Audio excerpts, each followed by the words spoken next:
नमस्कार, आपका स्वागत है यूनिक स्कूल सीकर के ऑनलाइन प्लेटफॉर्म पे। तो बच्चों, हमने पिछली क्लास में देखा था पशुचारण। पिछली क्लास में क्या देखा था? पशुचारण देखा था। और आज हम इस क्लास में जिक्र करेंगे किसका? कृषि का। तो कृषि का जो टॉपिक है वो इस पाठ में महत्वपूर्ण है, पहले बता चुका हूँ। ये जो कृषि है जो हम विषय के अध्याय में पढ़ रहे हैं, यही कृषि हम पढ़ेंगे आगे भारत में। तो थोड़ा याद रखना कि विषय में क्या आया है और भारत में क्या है। कई कृषि ऐसे आएंगे जिनके अलग अलग देशों में अलग अलग नाम होंगे। उसी प्रकार से भारत की कृषि में हम जाएंगे तो भारत की कृषि में अलग अलग जो राज्य हैं उनमें उन कृषियों के अलग अलग भी नाम आएंगे। तो ध्यानपूर्वक देखना कृषि को। तो कृषि की हम बात करें तो कृषि क्या है? कृषि एक आदिम व्यवसाय है। कृषि क्या है? एक आदिम व्यवसाय है। कृषि ने ही मनुष्य को स्थायी अधिवास प्रदान किया है। पहले हम पढ़ चुके हैं कि जब कृषि प्रारंभ हुई थी तभी से मानव ने क्या शुरू कर दिया था? अधिवास बनाने शुरू कर दिए थे। और बात करें हम कि कृषि है वो हमारी आवश्यकता की पूर्ति कितने प्रतिशत करती है? तो कृषि से अगर हम बात करें तो 71% जो हमारी आवश्यकता की पूर्ति है वो किनके द्वारा होती है? कृषि के द्वारा होती है। किसके द्वारा होती है? कृषि के द्वारा होती है। तो ये जो मैंने संख्या लिखी है इसको ध्यान में रखना कि जो हमारी भोजन संबंधी आवश्यकता है, कौन सी आवश्यकता की बात की थी? तो भोजन संबंधी जो आवश्यकता है उसकी कृषि कितने प्रतिशत पूर्ति करती है? 71% पूर्ति करती है। कितनी? 71%। अब आगे हम बात करते हैं कृषि में। ये जो कृषि है इसकी विश्व में अनेक प्रणालियां हैं। कृषि की अगर बात करें तो विश्व में कृषि की क्या है? अनेक प्रणालियां हैं। उन्हीं प्रणाली में से हम पहली जो कृषि है उसका जिक्र करेंगे। अब उसका नाम है स्थानांतरित कृषि। पहली कृषि है जिसका नाम है स्थानांतरित।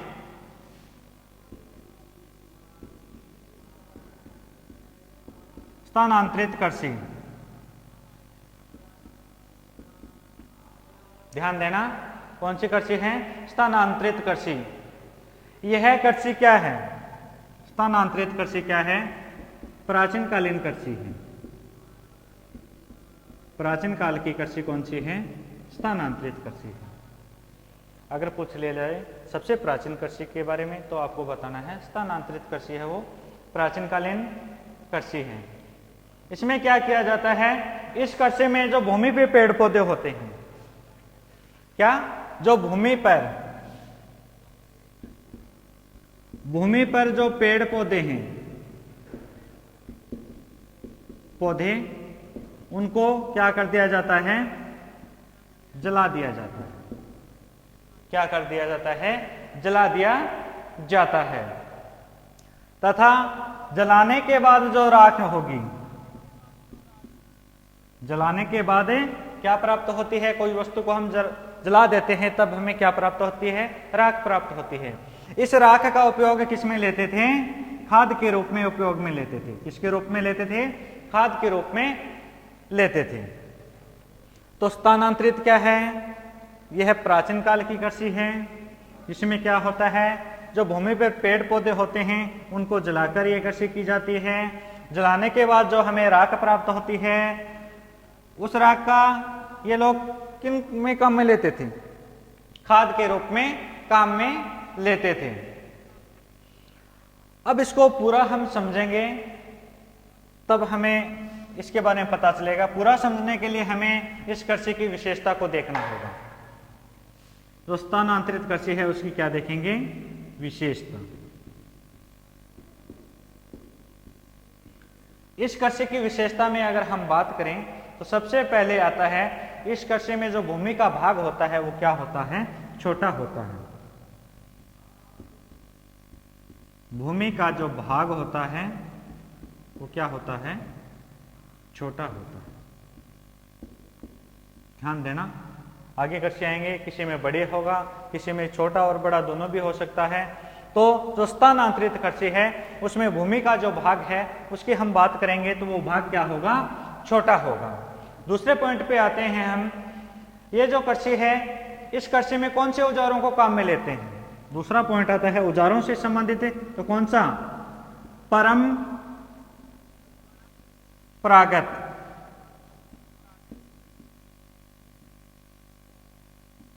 कौन से? परंपरागत जो औजार हैं। परंपरागत औजारों की बात करें तो क्या आता है? फावड़ा, जो हम पहले पढ़ चुके हैं। परंपरागत औजारों में बात करें तो क्या आता है? फावड़ा आता है। फावड़ा के अलावा अगर हम बात करें तो किनको काम ले सकते हैं? दराती है और खुरपी।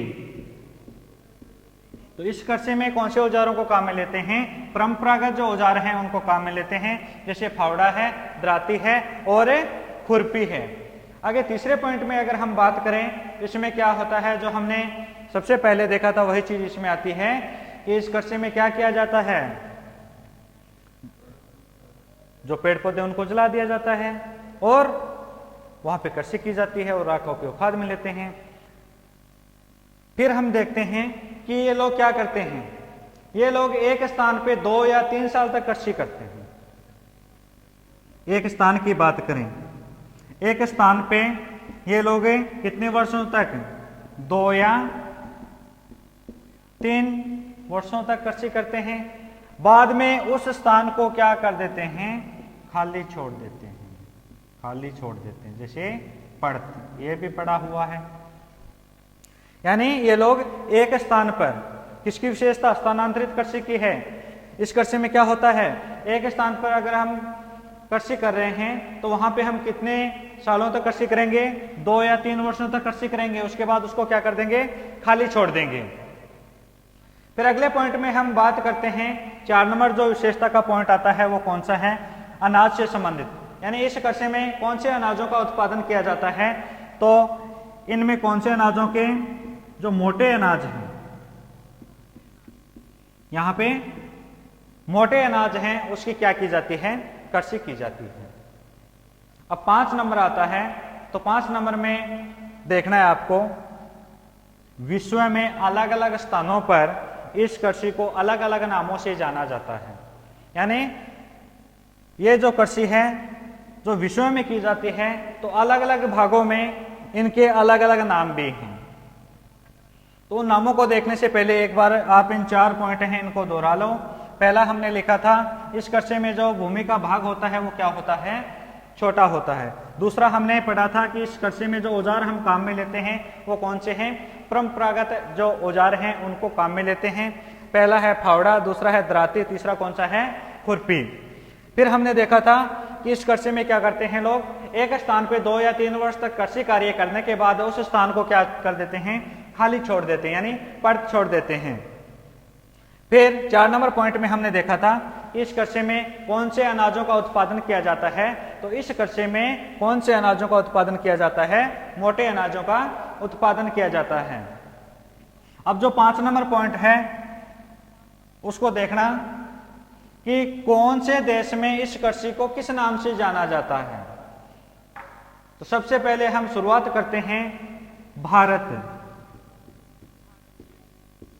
सबसे पहले शुरुआत कर रहे हैं हमें भारत। तो भारत के जो पूर्वी राज्य हैं, भारत के कौन से राज्य हैं? जो पूर्वी राज्य हैं, वहां पे इस कृषि को किस नाम से जाना जाता है? तो वहां पे इस कृषि को किस नाम से जाना जाता है? जूमिंग कृषि के नाम से जाना जाता है। किस कृषि के नाम से जाना जाता है? जूमिंग कृषि के नाम से जाना जाता है। अब आगे हम बात करते हैं मध्य अमेरिका व मेक्सिको में। कहां पे? मध्य अमेरिका। ध्यान देना, मैंने अमेरिका तो नाम लिया है, लेकिन अमेरिका कौन सी लिया है मैंने? मध्य अमेरिका व मेक्सिको।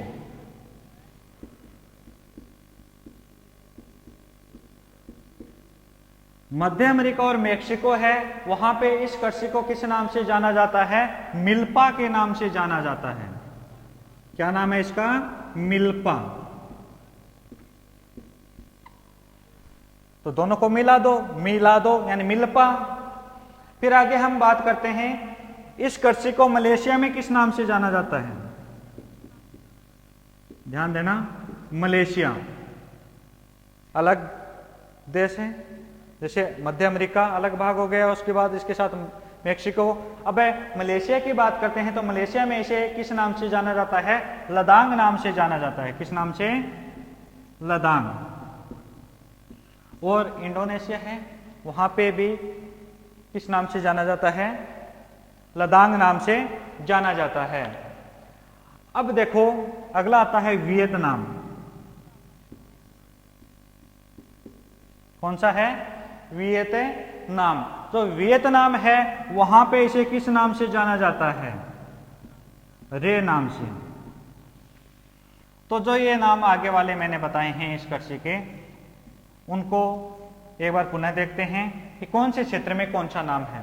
सबसे पहले हमने बात की थी कि जो स्थानांतरित कृषि है उसको भारत के पूर्वी राज्य हैं उनमें किस नाम से जाना जाता है? झूमिंग कृषि के नाम से जाना जाता है। दूसरा हमने देखा कि मध्य अमेरिका व मेक्सिको है, वहां पे इस कृषि को किस नाम से जाना जाता है? मिल्पा के नाम से जाना जाता है। किस नाम से जाना जाता है? मिल्पा के नाम से जाना जाता है। फिर हमने देखा कि मलेशिया, और इसके साथ मैंने एक नाम और लिया था, इंडोनेशिया। मलेशिया व इंडोनेशिया है, वहां पे स्थानांतरित जो कृषि है उसको किस नाम से जाना जाता है? लदांग नाम से जाना जाता है। लास्ट आता है वियतनाम। तो वियतनाम है, वहां पे स्थानांतरित जो कृषि है उसको किस नाम से जाना जाता है? रे नाम से जाना जाता है। तो ये हो गई हमारी कौन सी कृषि? स्थानांतरित कृषि। अब आगे हम बात करेंगे कौन सी कृषि की? आदिम स्थायी कृषि की। दूसरा जो कृषि का प्रकार आता है उसमें कौन सा रहेगा? आदिम स्थायी कृषि।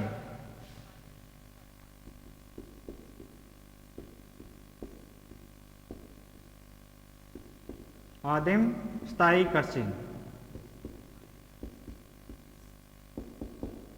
तो आदिम जो स्थायी कृषि है वो नाम किस आधार पे?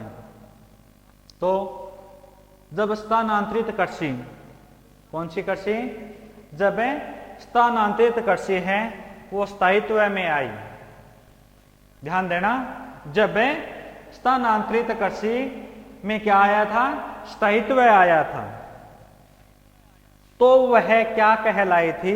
आदिम स्थायी कृषि कहलाई थी। पुनः सुन लो, जब स्थानांतरित कृषि में क्या आया था? स्थायित्व आया था, तब वह कृषि क्या कहलाई थी? आदिम स्थायी कृषि कहलाई थी। ठीक है, अब बात करेंगे इनकी विशेषता की। किसकी बात करेंगे? विशेषता की बात करेंगे। तो विशेषता में सबसे पहले पॉइंट आता है कि इनमें क्या क्या किया जाता है। तो पहला है भूमि को साफ करके, ध्यान देना, भूमि को साफ करके। पीछे वाले में क्या पढ़ा था? भूमि स्थानांतरित कृषि में जो पेड़ पौधे थे उसको क्या किया था? हमने चलाया था। लेकिन इसमें क्या बता रहे हैं? भूमि को साफ करना। भूमि को साफ करके मिट्टी की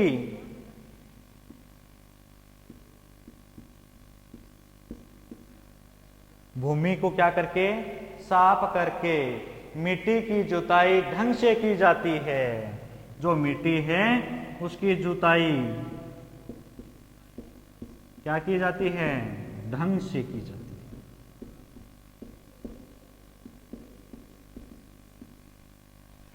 ठीक है, पहला पॉइंट हो गया। दूसरे की अगर हम बात करें तो इस कृषि में क्या होता है? जो उपलब्ध जल होता है, जो उपलब्ध जल होता है उस जल का उपयोग, यानी ये जो इनको प्राप्त हो रहा है, जो जल मिल रहा है, उनका उपयोग किस में करते हैं? सिंचाई में। उपलब्ध जो जल है उसको किस काम में लेते हैं? सिंचाई के काम में लेते हैं। अब आगे बात करते हैं, उत्पादन में वृद्धि होने के कारण अन्य व्यवसाय भी पनप जाते हैं। यानी ये जो कृषि है इसके उत्पादन में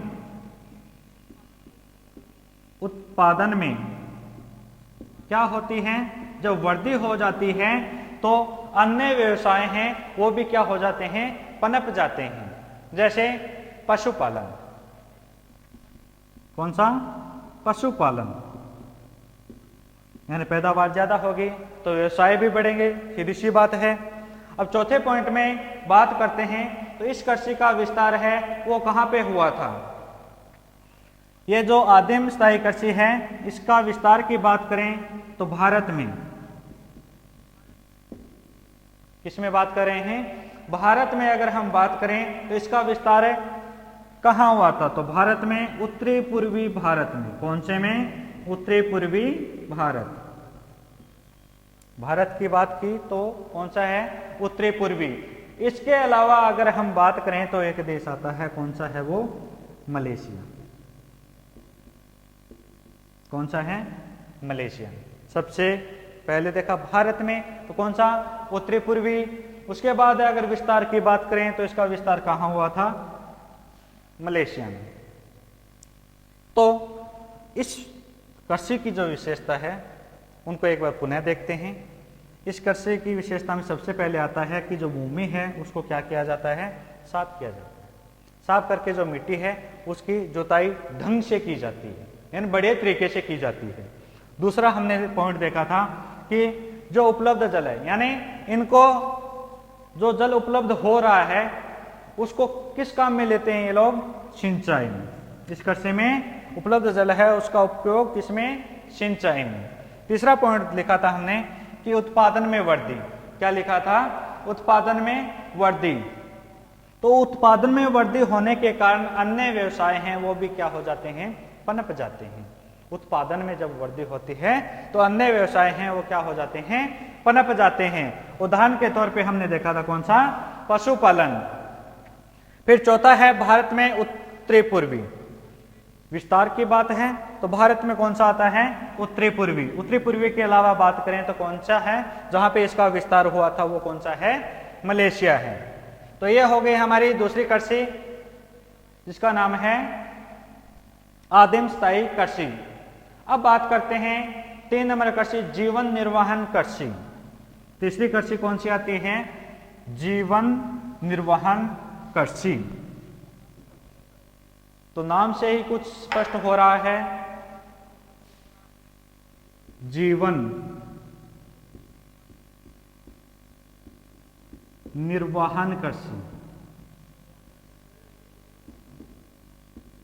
ध्यान देना बेटा, जीवन निर्वाहन कृषि। तो नाम से ही हम इसका अर्थ निकालते हैं कि इस कृषि की शुरुआत किसके लिए की गई थी, जीवन यापन के लिए, जीवन यापन के लिए। जीवन यापन, जीवन निर्वाहन, यानी इस कृषि की शुरुआत किसके लिए हुई थी, जीवन यापन के लिए। यह कृषि है, ध्यान देना, यह कृषि कृषकों का रोजगार है। कृषकों का क्या है, रोजगार। कृषक कौन होते हैं, कृषि कार्य करने वाले। आगे हम देखें तो इसमें क्या आता है, इसमें क्या करते हैं, रोजगार के साथ साथ भोजन की आवश्यकता को पूरा करने के लिए, किसकी आवश्यकता, भोजन की आवश्यकता।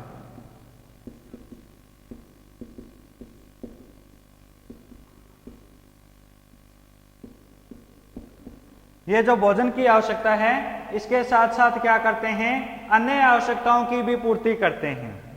क्या करते हैं, अन्य आवश्यकता की पूर्ति।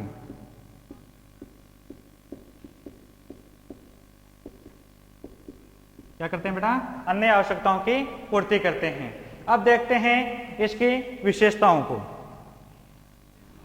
तो इसमें सबसे पहले यह कृषि किसके लिए की जाती है, जीवन यापन के लिए। दूसरा, इनसे कृषकों को रोजगार प्राप्त होता है। तीसरा पॉइंट इसमें देखा था, भोजन की आवश्यकता के साथ साथ ये अन्य आवश्यकताओं की भी क्या करते हैं, पूर्ति करते हैं। अब देखते हैं विशेषताओं को।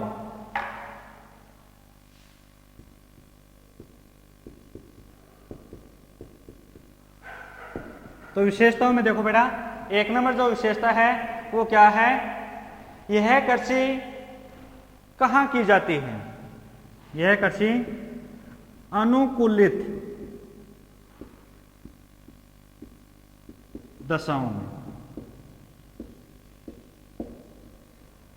दशाएं कैसी होनी चाहिए, अनुकूलित दशाओं में। इस कृषि का दूसरा नाम क्या है, इसे क्या कहा जाता है, गहन कृषि। इसे क्या कहा जाता है, गहन कृषि। ध्यान देना, गहन कृषि कौन सी कृषि को कहा जाता है, तो जीवन निर्वाहन जो कृषि है उसे क्या कहा जाता है, गहन कृषि। यह कृषि साल में 2-3 बार की जाती है। ध्यान देना, साल में कितनी बार, 2-3 बार की जाती है। इसमें खेतों की आकारों की बात करें, खेतों के आकारों की अगर हम बात करें तो खेतों का जो आकार है वो क्या होता है, छोटा होता है।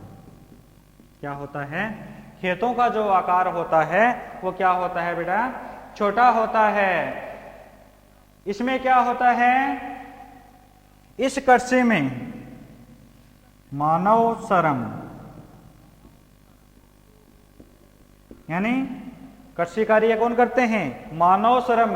लेकिन मानव श्रम के साथ किनको काम में लेते हैं, पशुओं। किसको, पशु।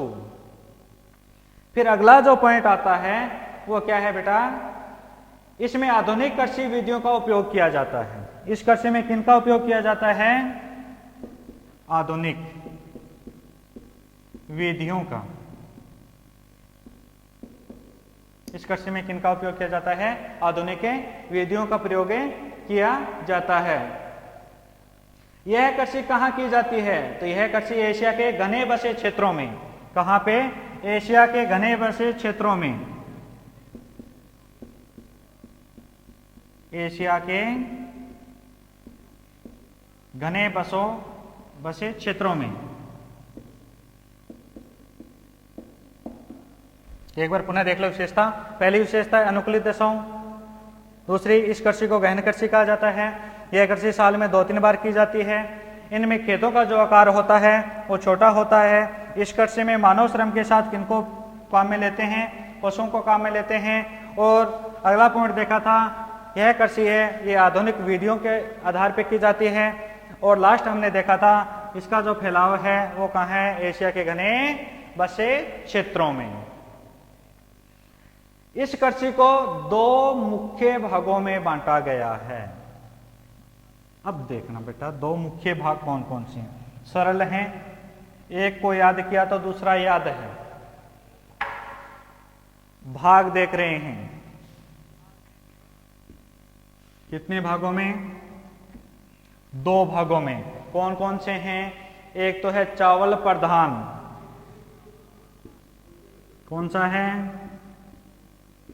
चावल प्रधान निर्वाहन कृषि। दूसरी कौन सी रहेगी, गेहूं प्रधान। दूसरी कौन सी है बेटा, गेहूं प्रधान। पहले है चावल प्रधान, दूसरी कौन सी है, गेहूं प्रधान। ये जो चावल प्रधान कृषि है यह उन क्षेत्रों में की जाती है, ये जो चावल प्रधान कृषि है यह उन क्षेत्रों में की जाती है जहां पे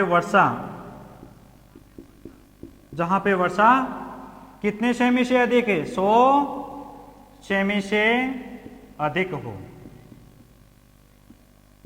कितने सेमी से, 100 सेमी से। और गेहूं प्रधान निर्वाहन कृषि है ये उन क्षेत्रों में की जाती है जहां पे वर्षा कितनी रहती हो, 100 सेमी से कम।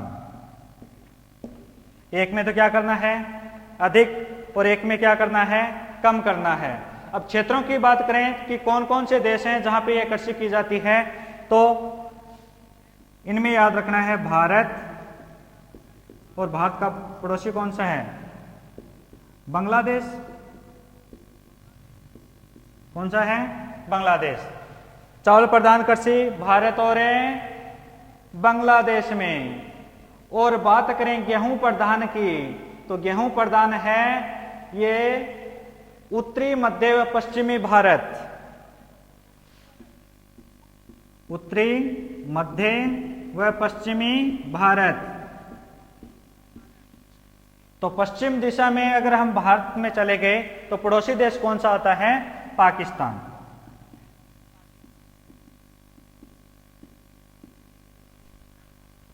उत्तरी, मध्य व पश्चिमी भारत, इसके अलावा पाकिस्तान। तो एक बार पुनः देखते हैं कितने भागों में बांटा है? 2 भागों में। पहली है चावल प्रधान, दूसरी कौन सी है? गेहूं प्रधान। चावल प्रधान कृषि वहां की जाती है जहां पे वर्षा 100 सेमी से क्या होती है? अधिक होती है। और गेहूं प्रधान कृषि उन क्षेत्रों में की जाती है जहां पे वर्षा कितनी रहती है? 100 सेमी से कम रहती है। उदाहरण के तौर पे देखें तो चावल प्रधान में भारत और बांग्लादेश, गेहूं प्रधान में बात करें तो उत्तरी, मध्य व पश्चिमी भारत और पाकिस्तान। अब अगली जो कृषि आती है वो है विस्तृत वाणिज्यिक अनाज कृषि। इस कृषि को देखेंगे हम अगले वीडियो में। धन्यवाद।